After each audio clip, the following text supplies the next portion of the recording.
Hello everyone, स्वागत है आपका हमारे यूट्यूब चैनल में। और आज हम लेक्चर नंबर 2 लेकर के आए हैं some basic concept of chemistry का। पिछले वीडियो लेक्चर में हमने ये जाना था कि केमिस्ट्री में एक्चुअल में हम किस चीज़ की स्टडी करते हैं। तो वहाँ पे हमने ये देखा था कि केमिस्ट्री में हम मैटर की स्टडी करते हैं। और मैटर क्या होता है? ऐसी कोई भी चीज़ जो स्पेस को ऑक्यूपाई करे और जिसके पास अपना मास होता है। या फिर अगर हम नॉर्मल भाषा में बात करें, कोई भी चीज़ जो आपको दिखाई देती है या फिर हो सकता है वो ना भी दिखाई दे, बट आप उसको महसूस कर सकते हैं और छू सकते हैं, और जिसके पास अपना क्या होता है, भार होता है। ठीक है, वो क्या कहलाता है? मैटर कहलाता है। और केमिस्ट्री में जो मैटर है बच्चों ना, ये काफ़ी इंपॉर्टेंट रोल प्ले करता है, क्योंकि यहाँ पे हम सारी की सारी स्टडी मैटर की ही करते हैं। तो आज के इस वीडियो लेक्चर में हम बात करेंगे क्लासिफिकेशन ऑफ मैटर का, कि मैटर का जो क्लासिफिकेशन है हम कितने टाइप्स में कर सकते हैं। राइट। तो जो मैटर है उसको हम ब्रॉडली दो भागों में डिवाइड करते हैं। एक आता है फिजिकल क्लासिफिकेशन मैटर का, और दूसरा आता है केमिकल क्लासिफिकेशन। अभी इस वीडियो लेक्चर में हम केमिकल क्लासिफिकेशन की ओर नहीं जाएंगे। हम यहाँ पे पूरा डेडिकेट होंगे अपने फिजिकल क्लासिफिकेशन को लेकर के। राइट। अगर हम मैटर के फिजिकल क्लासिफिकेशन को देखें तो ब्रॉडली हम तीन भागों में इसको डिवाइड कर सकते हैं। वैसे तो 5 टाइप्स हो गए, लेकिन अगर हम बात करें मेन जो है हमारे पास सॉलिड एंड दूसरा लिक्विड और गैस, इन तीनों के बारे में हम जानने की कोशिश करेंगे कि इनकी फिजिकल प्रॉपर्टीज क्या होती है और किस कंडीशन में ये अपने आप को फिजिकली चेंज कर सकती है। तो चलिए स्टार्ट करते हैं आज का अपना लेक्चर, जो डेडिकेट है बच्चों physical classification of matter. Right. तो अगर हम फिजिकल क्लासिफिकेशन करें तो फिजिकल क्लासिफिकेशन मेनली हम क्या देखते हैं? एक तो आता है बच्चों सॉलिड, एक आता है हमारे पास लिक्विड, और एक आता है गैसियस स्टेट। ठीक है। मैटर जो है मेनली तीन स्टेट में रह सकता है, सॉलिड फॉर्म में या फिर लिक्विड फॉर्म में या फिर गैसियस फॉर्म में। क्या आपने कभी सोचा है कि मैटर, जैसे फॉर एग्जांपल की अगर मैं बात करूं H2O यानी कि वाटर की बात अगर हम कर लेते हैं, तो अगर टेम्परेचर क्या होगा बच्चों? लो होगा। टेम्परेचर लो का मतलब जैसे अगर आप हिमालय में चले जाओ तो वहां पे जो पानी होता है वो किस फॉर्म में रहता है? आइस के फॉर्म में रहता है। किस फॉर्म में? आइस। और आइस क्या होती है बच्चों? सॉलिड होती है। लेकिन जैसे ही अगर हम रूम टेम्परेचर की बात करें, यानी कि जब टेम्परेचर क्या हो जाता है, मॉडरेट होता है, मीडियम होता है, तो उस स्टेट में जो पानी होता है, जो हमारे घरों में अगर हम नॉर्मली देखें तो किस फॉर्म में होता है बच्चों? लिक्विड फॉर्म में होता है। और अगर हम मैं क्या करूं, टेम्परेचर को हाई कर दूं, जब आप पानी को उबालते हो, है ना, 100 डिग्री सेंटीग्रेड, तो वो ये क्या कर जाता है? ये गैसेस स्टेट में कन्वर्ट हो जाता है। तो ये जो टेम्परेचर है ना, ये टेम्परेचर बहुत ही क्रिटिकल रोल प्ले कर रहा है मैटर के फिजिकल स्टेट को लेकर के। राइट। तो आपको यहाँ पे ध्यान में क्या रखना है कि जब हम फिजिकल क्लासिफिकेशन पढ़ते हैं सॉलिड लिक्विड गैस का, तो यहाँ पे क्या होता है? मैटर मॉलिक्यूल से मिलकर के बना हुआ होता है। हमने पिछले वीडियो लेक्चर में भी देखा था कि इसकी जो फंडामेंटल यूनिट होती है मैटर की, वो क्या होती है? या तो हम एटम्स की बात करें या फिर हम बात करें किसकी? मॉलिक्यूल्स की। राइट। किसकी बात करें? मॉलिक्यूल्स की। एग्जांपल हम वाटर का ही ले लेते हैं। वाटर में मान लो दो मॉलिक्यूल है। राइट। वाटर के दो मॉलिक्यूल हम ले लेते हैं। तो ये दो मॉलिक्यूल आपस में एक फोर्स के द्वारा जुड़े हुए रहते हैं, है ना। भाई वाटर के जो मॉलिक्यूल है वो आपस में किसी न किसी फोर्स के द्वारा जुड़े हुए होंगे। अगर वो जुड़े नहीं होते तो वो एक दूसरे के साथ रह नहीं पाते, है ना।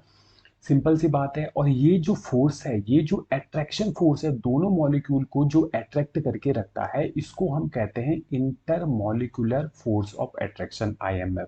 इसको क्या कहते हैं? Inter molecular force of attraction. Attraction. Intermolecular force of attraction किसके बीच में मिलता है? मॉलिक्यूल्स के बीच में मिलता है।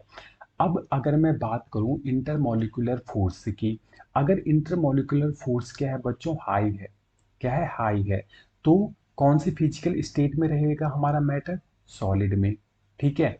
वो कैसे होगा अभी डिस्कस करेंगे। अगर क्या है? मीडियम है। इंटरमॉलिक्यूलर फोर्स क्या है बच्चों? हमारा मीडियम है।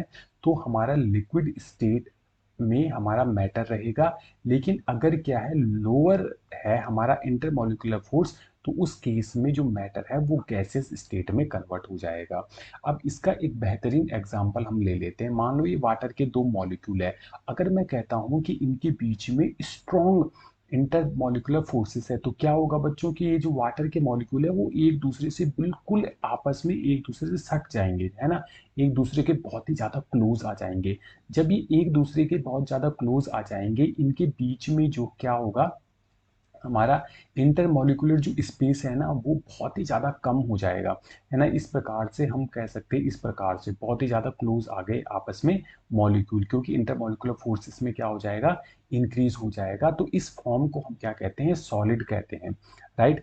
अब ये जो इंटरमॉलिक्यूलर फोर्स है ना, ये दो चीज़ों पे डिपेंड करता है। किस किस चीज़ों पे, इंटरमॉलिक्यूलर फोर्स जो है दो चीज़ों पर निर्भर करता है। एक करता है टेम्परेचर पर, और टेम्परेचर पर कैसे निर्भर करता है, ये इन्वर्सली प्रोपोर्शनल होता है। अगर मैं बात करूं टेम्परेचर मेरा कम होगा, अगर टेम्परेचर को हम डिक्रीज करेंगे तो इंटरमॉलिक्यूलर फोर्स क्या होगा बच्चों, इंक्रीज होगा, राइट। जैसे हम मैंने आपको एग्जांपल बताया था, यहाँ पे टेम्परेचर क्या हुआ, डिक्रीज हुआ, तो ये जो वाटर है, वाटर किस में कन्वर्ट हो गया, आपका सॉलिड में कन्वर्ट हो गया। क्यों, क्योंकि अगर टेम्परेचर डिक्रीज हुआ है तो इंटरमॉलिक्यूलर फोर्स इंक्रीज हो गया। यहाँ पे देखो इंटरमॉलिक्यूलर फोर्स जो पहले इतना था, ठीक है, लेकिन अब इंटरमॉलिक्यूलर फोर्स इंक्रीज हो गया है, जो कि टेम्परेचर कम हो गया, तो मॉलिक्यूल आपस में एक दूसरे के बहुत ही ज्यादा क्लोज आ गए हैं। क्लोज आने से इन्होंने अपनी जो फिजिकल प्रॉपर्टी है वो लिक्विड से चेंज करती है, किसमें, सॉलिड में, ठीक। अगर मैं बात करूं टेम्परेचर को, अगर हमने इंक्रीज कर दिया, टेम्परेचर को बढ़ा दिया, तो इंटरमॉलिक्यूलर फोर्सेस क्या हो जाएंगे बच्चों, वीक हो जाएंगे। तो यहाँ पे देखो, जैसे ही हम टेम्परेचर को बढ़ा रहे हैं तो यहाँ पे ये लिक्विड फॉर्म में आ जा रहा है, और अगर मैं टेम्परेचर को और ज्यादा इंक्रीज कर दूं तो ये वेपर के फॉर्म में कन्वर्ट हो जाएगा। यानी कि जहाँ पे मॉलिक्यूल आपस में इतने क्लोज थे, अब क्या हो जाएंगे, मॉलिक्यूल आपस में बहुत ही ज्यादा एक दूसरे से दूर चले जाएंगे, और दूर जाने के कारण इनकी जो स्टेट है, फिजिकल स्टेट है, वो चेंज हो जाएगी, यानी कि गैसेस स्टेट में ये कन्वर्ट हो जाएंगे, राइट। तो आपको जब मैटर का फिजिकल क्लासिफिकेशन देखते हो तो यहाँ पे एक इंपॉर्टेंट चीज आपको ध्यान में रखनी है कि जो फिजिकल क्लासिफिकेशन होता है वो निर्भर करता है मॉलिक्यूल्स के बीच में पाए जाने वाले इंटरमॉलिक्यूलर फोर्सेस में। और ये जो इंटरमॉलिक्यूलर फोर्स होता है ये इन्वर्सली प्रोपोर्शनल होता है टेम्परेचर के, और डायरेक्टली प्रोपोर्शनल होता है प्रेशर के। प्रेशर यहाँ पे उतना क्रिटिकल रोल प्ले नहीं करता है फिजिकल स्टेट को चेंज करने में, जितना हमारा टेम्परेचर करता है। उम्मीद है ये फिनोमेना आपको समझ में आया होगा।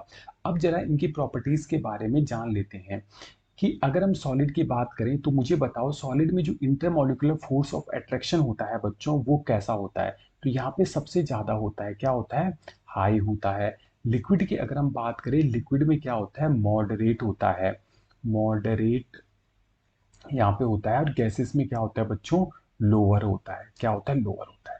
लेकिन अगर मैं शेप की बात करूं, शेप, वॉल्यूम और साइज, सॉलिड में क्या होता है, शेप, वॉल्यूम और साइज फिक्स्ड होता है, क्या होता है, फिक्स्ड होता है। इसकी भी आपको एक इंपॉर्टेंट एग्जांपल में लेके चलता हूं कि सॉलिड में आप दो प्रकार के सॉलिड आगे चल करके पढ़ने वाले हो, ठीक है, जो सॉलिड स्टेट में हम कवर करेंगे।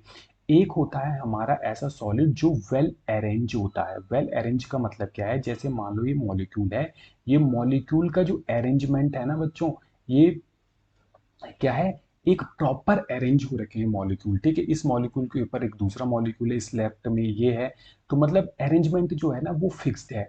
इस प्रकार की हम सॉलिड को क्या कहते हैं, क्रिस्टलाइन सॉलिड कहते हैं। क्या कहते हैं, क्रिस्टलाइन सॉलिड कहते हैं, सॉलिड। वहां पे आप क्रिस्टल के बारे में भी पढ़ोगे कि मॉलिक्यूल का 3D में जो अरेंजमेंट होता है ना, उसको ही हम क्या कहते हैं, क्रिस्टल लैटाइस कहते हैं, ठीक है। वो तो चलो बाद में पढ़ेंगे, लेकिन अभी आप समझ लो कि जब मॉलिक्यूल आपस में एक फिक्स्ड शेप में कहें या एक फिक्स्ड अरेंजमेंट होता है मॉलिक्यूल्स का, तो वो क्या कहलाता है, क्रिस्टलाइन सॉलिड कहलाता है। लेकिन जब मॉलिक्यूल आपस में कहीं पर भी एक दूसरे के साथ क्या होते हैं, अरेंज होते हैं, इनका प्रॉपर एक अरेंजमेंट नहीं होता है, तो इस प्रकार के सॉलिड को हम क्या कहते हैं, एमोर्फस सॉलिड कहते हैं। क्या कहते हैं, एमोर्फस सॉलिड कहते हैं। इंपॉर्टेंट चीज क्या है कि दोनों के दोनों क्या है बच्चों, यहाँ पे सॉलिड होते हैं, राइट। चाहे हम क्रिस्टलाइन की बात करें या एमोर्फस की बात करें, बट डिफरेंस क्या होता है, अरेंजमेंट का होता है। क्रिस्टलाइन में एक प्रॉपर अरेंजमेंट देखने को मिलता है मॉलिक्यूल्स का, लेकिन एमोर्फस में मॉलिक्यूल्स प्रॉपरली अरेंज नहीं होते हैं। मॉलिक्यूल में हाई इंटरमॉलिक्यूलर फोर्स होने के कारण इनके पास जो है शेप फिक्स होता है, वॉल्यूम भी और साइज भी। ठीक है, ये तीनों के तीनों क्या होते हैं, प्रॉपर होते हैं। अगर हम माइग्रेशन की बात करें, क्या इनमें माइग्रेशन होता है? माइग्रेशन का मतलब क्या मॉलिक्यूल आपस में मूव कर पाएंगे? तो देखो भाई, जब इनमें इंटरमॉलिक्यूलर फोर्स इतना ज्यादा होता है कि इनमें इंटरमॉलिक्यूलर स्पेस बहुत ही कम होता है, तो मॉलिक्यूल अपनी जगह से क्या मूव नहीं कर पाता है। ठीक है, इनमें मूवमेंट क्या होती है, बिल्कुल जीरो होती है, नगण्य होती है। लेकिन ये अपने स्थान पर वाइब्रेट कर पाते हैं। क्या कर पाते हैं? वाइब्रेट कर पाते हैं। ठीक है, तो माइग्रेशन इनमें क्या होती है बच्चों? नो, माइग्रेशन इनमें नहीं होती है। किसके केस में? सॉलिड के केस में। सॉलिड केवल अपने पोजीशन पर वाइब्रेट कर सकते हैं। ये इंपॉर्टेंट चीज है, राइट। अब अगर हम लिक्विड की बात करें, लिक्विड में हमने देखा कि इंटरमॉलिक्यूलर फोर्सेस क्या होते हैं बच्चों? लोअर होते हैं। मॉलिक्यूल आपस में एक दूसरे से काफी क्या होते हैं, दूर होते हैं। ठीक है, अच्छे खासे यहाँ पे दूर होते हैं। जैसे अगर हम लिक्विड की बात करते हैं, पानी की बात करें, ठीक है, मॉडरेट होते हैं। अच्छा, शेप की अगर मैं बात करूं, क्या इनका फिक्स्ड शेप होता है? तो शेप की अगर हम बात करें लिक्विड के केस में, तो इनका फिक्स्ड शेप नहीं होता है। जिस भी कंटेनर में आप इनको रखोगे वो उन्हीं का शेप ले लेंगे। जैसे अगर हम वाटर की बात करते हैं, अगर आप वाटर को एक ग्लास में रखोगे तो वो ग्लास का शेप ले लेंगे, और बॉटल में रखोगे तो बॉटल का शेप ले लेंगे। तो इनका प्रॉपर शेप एंड साइज नहीं होता है। लेकिन इनका जो वॉल्यूम होता है वो क्या होता है बच्चों? फिक्स्ड होता है। वॉल्यूम क्या होता है? फिक्स्ड होता है। ठीक है, अगर हम माइग्रेशन की बात करें, क्या यह माइग्रेट कर सकते हैं? बिल्कुल कर सकते हैं। अगर हम माइग्रेशन की बात करें तो इनमें क्या होता है बच्चों? माइग्रेशन होता है। ठीक है, इस माइग्रेशन की प्रॉपर्टी होने के कारण, यानी कि मॉलिक्यूल का मूवमेंट होने के कारण, ये क्या कर सकते हैं? फ्लो कर सकते हैं। क्या कर सकते हैं? फ्लो कर सकते हैं। इसीलिए जो लिक्विड है इनको हम क्या कहते हैं बच्चों? फ्लूइड भी कहते हैं। फ्लूइड का मतलब क्या होता है कि जो जिनमें बहने की प्रवृत्ति होती है ना। अगर पानी को नीचे गिरा दें तो वो क्या हो सकता है? वो बहने लगता है। तो इस बहने वाले जो गुण है या प्रॉपर्टीज है, इसी को हम क्या कहते हैं? फ्लूइड कहते हैं। ठीक है, उम्मीद है ये लिक्विड वाला आपको यहाँ पे समझ में आया होगा। अब अगर हम गैस की बात करूँ, तो गैस में इंटरमॉलिक्यूलर जो फोर्सेस होते हैं वो बहुत ही ज्यादा क्या होते हैं? कम होता है। ठीक है, कम होने का मतलब क्या है? मॉलिक्यूल आपस में बहुत ज्यादा एक दूसरे से बहुत ज्यादा क्या होते हैं? दूर होते हैं। ठीक है, जिसके कारण ये क्या कर सकते हैं? आपस में बहुत ही ज्यादा माइग्रेट कर सकते हैं। माइग्रेट का मतलब ये आपस में एक दूसरे से बहुत ज्यादा दूर जा सकते हैं। ठीक है, मूवमेंट मॉलिक्यूल का बहुत ज्यादा यहाँ पे देखने को मिलता है। ठीक है, जिसके कारण इनको भी हम क्या कहते हैं? फ्लूइड कहते हैं। इनको भी क्या कहते हैं? फ्लूइड कहते हैं। बेसिकली अगर हम बात करें लिक्विड एंड गैस दोनों को ही हम क्या कहते हैं? फ्लूइड की कैटेगरी में देखते हैं, क्योंकि इनमें बहने की प्रवृत्ति होती है, राइट। यहाँ पे माइग्रेशन देखने को मिलता है। अगर हम बात करें इनकी शेप, वॉल्यूम और साइज की, तो इनका शेप, वॉल्यूम और साइज फिक्स्ड नहीं होता है। ठीक है, ना ही इनका शेप फिक्स्ड होता है, ना ही इनका वॉल्यूम फिक्स्ड होता है, और ना ही इनका साइज जो है फिक्स्ड होता है। ठीक है, उम्मीद है यहाँ तक आपको ये समझ में आया होगा। अब आपको क्या देखना है कि अगर मेरा कोई सॉलिड है, सॉलिड को मुझे लिक्विड में कन्वर्ट करना है, तो मुझे उसको क्या करना पड़ेगा? हीट देनी पड़ेगी, यानी कि उसको एनर्जी देनी पड़ेगी, हीट प्रोवाइड करनी पड़ेगी। लेकिन अगर मुझे लिक्विड से फिर सॉलिड में आना है, तो उसको क्या करना पड़ेगा? कूल करना पड़ेगा।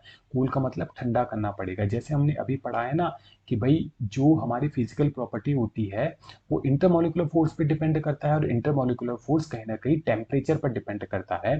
तो ये जो आप देखते होंगे हीट और कूलिंग का, ये टेम्परेचर का ही क्या है? इम्पैक्ट पड़ता है कि अगर मुझे लिक्विड को गैस में कन्वर्ट करना है तो उसको हम टेम्परेचर इंक्रीज कर देंगे, गैस को लिक्विड में कन्वर्ट करना है तो टेम्परेचर को यहाँ पे क्या कर देंगे? डिक्रीज कर देंगे। उम्मीद है आपको ये यहाँ पे समझ में आया होगा कि सॉलिड, लिक्विड, गैस को हम किस प्रकार से क्लासिफाई कर सकते हैं फिजिकल प्रॉपर्टीज के आधार पर।